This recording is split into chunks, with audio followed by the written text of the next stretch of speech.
Guys, magkain tayo ng orange.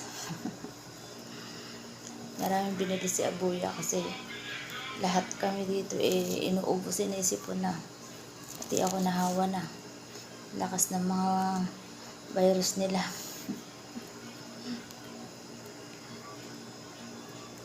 Hirap pa naman magtrabaho pag tumutulo yung ilong mo. Ilong po, sipon mo. Marami siyang binili. Sabi niya, kumain ka niyan. Sabi niya, meron kang suka. Suka yung ubo, sipon, lagnat. Pero di naman ako nilalagnat. Sipon lang. Nakaubo. Uso.